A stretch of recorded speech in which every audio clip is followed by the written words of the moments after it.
Garantias do uso de armas nucleares não são frequentes, mas são usuais para o lado russo conforme o cenário de caos gerado pela guerra na Ucrânia. Dmitry Medvedev, antes visto como um liberal do Kremlin, mas agora um linha dura e intimidador, foi presidente entre 2008 e 2012 da Rússia e teve duas passagens separadas como primeiro-ministro. Constantemente se utiliza de ameaças nucleares para defender pontos de vista. Em janeiro deste ano, Medvedev alertou a OTAN de que a derrota de Moscou na Ucrânia poderia desencadear uma guerra nuclear. O Kremlin foi rápido em endossar os comentários de Medvedev, dizendo que estavam de acordo com os princípios de Moscou. A doutrina de Moscou permite um ataque nuclear após a agressão contra a Federação Russa, com armas convencionais quando a própria existência do Estado está ameaçada. Desde a guerra, o ex-presidente e hoje braço direito de Putin no Conselho de Segurança se tornou uma das autoridades russas mais agressivas publicamente, insultando os líderes ocidentais e fazendo uma série de advertências nucleares. Para escalar as tensões, uma medida estimulada por entidades internacionais, o Tribunal Penal Internacional de Haia, na Holanda, emitiu mandados de prisão para Vladimir Putin e sua comissária para os direitos das crianças, Maria Alexeyevna Lvova-Belova, pela deportação ilegal de crianças ucranianas. Os juízes de pré-julgamento do tribunal avaliaram que havia motivos razoáveis para acreditar que cada suspeito é responsável pelo crime de guerra de deportação ilegal de população e transferência ilegal de população de áreas ocupadas da Ucrânia para a Federação Russa, em prejuízo de crianças ucranianas. Os juízes consideraram emitir mandados secretos, mas decidiram que torná-los públicos poderia contribuir para a prevenção de novos crimes.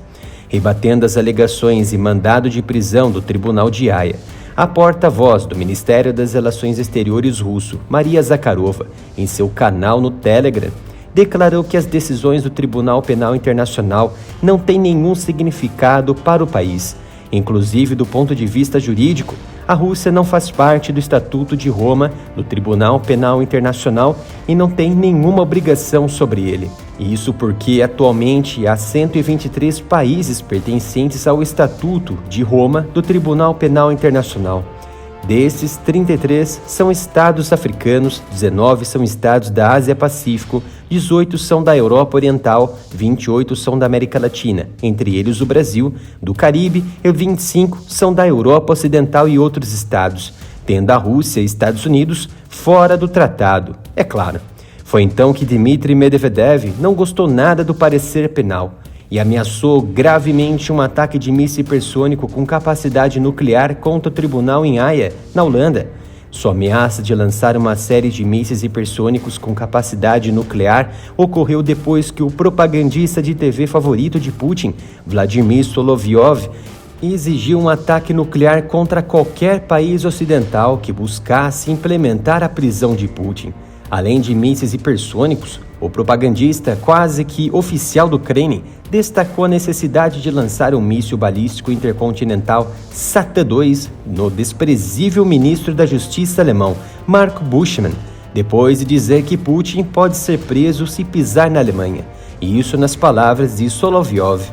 Não engolindo a decisão do tribunal, o ex-presidente Dmitry Medvedev advertiu nesta última quinta-feira que a detenção do presidente Putin por um país estrangeiro, com base no mandado de prisão emitido na semana passada pelo Tribunal Penal Internacional, seria o equivalente a declarar guerra a Moscou. Se você está gostando deste conteúdo e também dos temas sensíveis tratados aqui, ajude o canal doando qualquer valor para nossa chave Pix, canal.arameritarov@gmail.com. Dmitry Medvedev destacou que nações como Rússia, China e Estados Unidos não reconhecem o tribunal. Segundo ele, é uma não entidade legal que nunca havia feito nada significativo. O russo tem razão. Como já citado, Estados Unidos resistem na entrada do país como signatário. Isso porque os crimes americanos durante as invasões no Oriente Médio, mesmo que já julgados dentro dos Estados Unidos, já foram cogitados de serem pautados e julgados pelos magistrados da Corte Internacional. E isso desagradou os americanos e também foi repelida explicitamente na administração Bush. A Ucrânia diz que o mandado de prisão é uma decisão escandalosamente partidária, mas sem sentido em relação à Rússia. Autoridades russas negam crimes de guerra na Ucrânia e dizem que o Ocidente ignorou o que diz serem crimes de guerra ucranianos.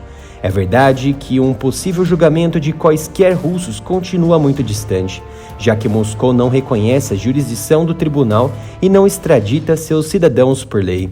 As alegações de Moscou destacam que o Ocidente, liderado por Estados Unidos, não atenuou a vontade de exterminar os povos ex-soviéticos originados da dissolução de 1991 e assistir uma Rússia e China se engrandecerem e tomarem decisões e posição no cenário global, fatores geopolíticos que incomodaram o hemisfério ocidental, e seus objetivos é a destruição da Rússia e consigo a sua multipolaridade.